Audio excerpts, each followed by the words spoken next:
Welcome everyone. This week's parashah is when you take. So we start off with giving of the Lord's offering to him Adonai from everyone that is 20 years or older. Now, as all are equal in the kingdom of Shamayim, well, the rich was not to give more, or the poor less than a half shekel. When giving Adonai's offering to atone for their lives, as they became Yahweh's, as he rescued them from the Egyptians and the angel of Adonai, when he rescued them out of Egypt, away from Pharaoh. Now these offerings were to be used for the service of the tent of meeting. Now, as this would be a Kodesh, or a set-apart place, well, Yahweh commanded to make a basin of bronze with a base of bronze for the use and purpose of washing, for Aaron and his sons to wash their hands. In fact, their feet as well. For wherever they enter the tent of meeting, also when they approach the altar to minister by burning an offering for Adonai. Now this law was also to follow for them throughout all of their generations, and even for us here today. So I want to ask you, what is this stating? Well, that we are to obey Yahweh and worship him with all Kodesh physical actions and Kodesh spiritual and mental actions, as we are to be as Yeshua and act as Yeshua did, and keep our mind on things that Yeshua did. And what was that? Yes, fulfilling the will of Yahweh our Abba. Now Adonai also told them to take the best spices, in other words, the best of all that Yahweh has provided us with, such as Abel, but not the least and worst of what we have, such as his brother Cain. So they were told to take the best of their spices, myrrh, cinnamon, cane, cassia, and olive oil, and to make it into a holy anointing oil, and thus to anoint the tent of meeting and the ark of the testimony and all that is in it. Now, they also used this holy oil to anoint Aaron and his sons in service to serve Adonai and the office of Cohen, or priest, as Avat. Now this certain formula of spices was never, and I repeat, never, ever, ever to be used for any other purpose except for the use of serving Yahweh. Now, we can take this as saying that those who are Yahweh's are to always be used for, and only for main purposes of magnifying Yahweh and fulfilling his will, the will of his in his heavenly kingdom. And those that are non-believers are not to accept. They heard the true gospel, but they choose not to accept it. Well, they have this world for all of their evil uses. But those that are Yahweh's shall only be used to be in it to serve his will. Not our own will, not for selfish or personal gain, but for the will of Yahweh, to better the kingdom and everyone in it. Now, as you know, Yahweh always provides. And we could see a big example of this, or a great example to say of it, with Bat Zalel, the son of Yuri, the son of Hur, of the tribe of Yehuda, and his assistant Aholiab, the son of Akisimach, of the tribe of Dan. You see, Yahweh had, we could say, blessed them with the skills and mastery for cutting precious stones to be set, and also for wood carving and every other craft, including gold, silver, and bronze. In other words, they would be sent and skilled by Yahweh to build, such as we're supposed to build up the kingdom. Well, they were building up the tent of meeting, the ark for the testimony, and also the covering for the ark above it, and all the furnishings of the tent. You see, Yahweh is truly the greatest architect, and his scope and blueprint is made to perfection. And guess what? We all play a part in it. So I say to you today, open up and let Yahweh provide. And to always remember that you are to keep Adonai's Shabbat, as Yeshua is the king and Adonai Lord of the Shabbat. So when you don't keep it and observe it, you are in essence stating that Yeshua is not, I repeat, is not your Lord or your King, Melech. you, in essence, denounce and deny him. Now remember that the Shabbat is set apart for us. From Friday sundown until Saturday sundown is the Shabbat. And it is a sign between Yahweh and us for all, I repeat, for all of our generations, for complete rest set apart for Adonai. Now, with the account of the golden calf, understand that it says after they offered burnt offerings to the idol golden calf. Now, they soon afterwards begin to indulge in revelry. Now, why is that? Well, I see it as the fact that Yahweh must be in a Kodesh place in our lives. Well, since the broken covenant that they did, they broke the covenant with him at this point, to not have full faith in Yahweh, that he was with them, even though they could not see him, that they chose to create an idol in his place. But by doing so, they pushed Yahweh away from them, and without Yeshua, our Yahweh with us in our presence, well, guess what? Ha-Satan, yes, then enters the scenes, because wherever Yeshua and Yahweh are, well, that is where you would never find Ha-Satan. But he may be creeping around the corner.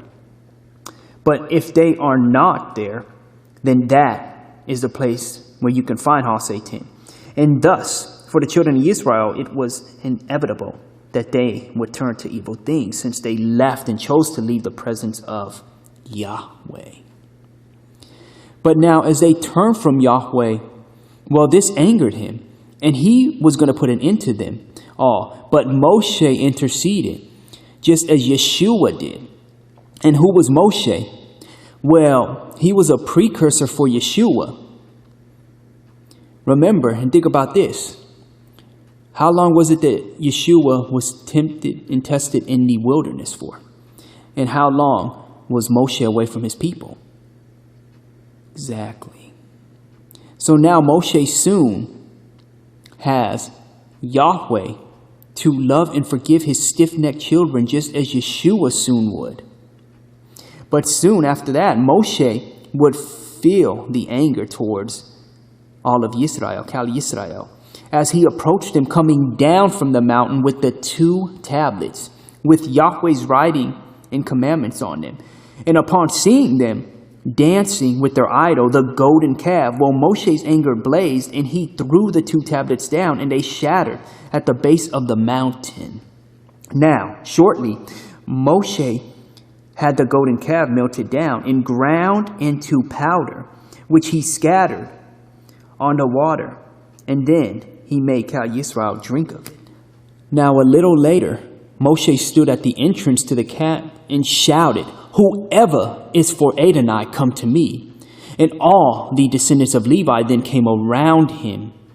Moshe told them that Adonai states for them to put a sword on their side and to take the robe of the angel of Adonai and to kill all of their brethren who did not, once again I repeat to you, who did not choose the side of being for Adonai.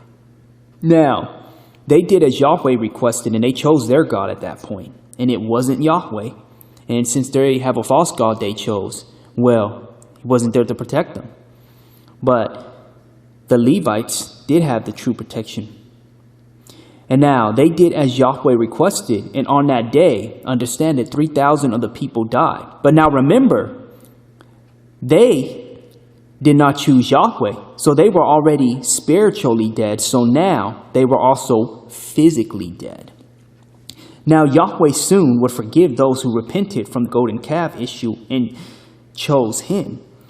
Now there would soon also be a plague against those for worshiping the golden calf. But too, Yahweh would continue to have his children be led to the land that Yahweh promised Abraham, Yitzhak, and Yisrael. And now he would send an angel or messenger before them.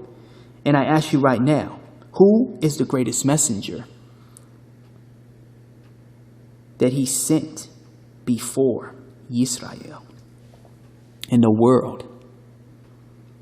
Yes, it is our Messiah, Yeshua, who is the living word and testimony and gospel of Yahweh.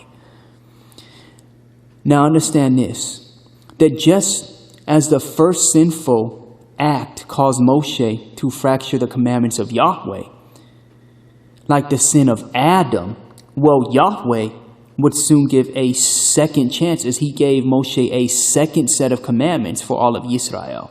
As Yeshua, who was the second Adam, redeemed us all, and Moshe's face shone from the light of Yahweh. Well, guess what? Scripture says that Yeshua is the true light of the world. Now, a little look back. Well, when Aaron made the golden calf, it was said that these are your gods. But remember, he only formed how many calves? One, yes, exactly. You see, this story continues with King Jeroboam. When the two kingdoms of Israel separated, you see, Jeroboam made 2 golden bulls, and he said to his people, "You have been going up to Jerusalem, to the southern kingdom, with King Rehoboam, long enough. Now these are the gods of Israel that brought you up out of Egypt." And he sent 1 bull in Bethel, is where he set that one, and he had the other one in Dan. And that's how it's said that Aaron was saying the same exact things in Exodus that later, years later, that Jeroboam would say to the northern tribe, "These are your gods, Israel. Tomorrow shall be a festival to Adonai."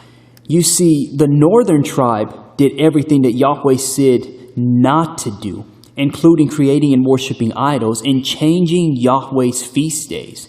That is why Adonai told Moshe that he would destroy all of his people. And what happened next?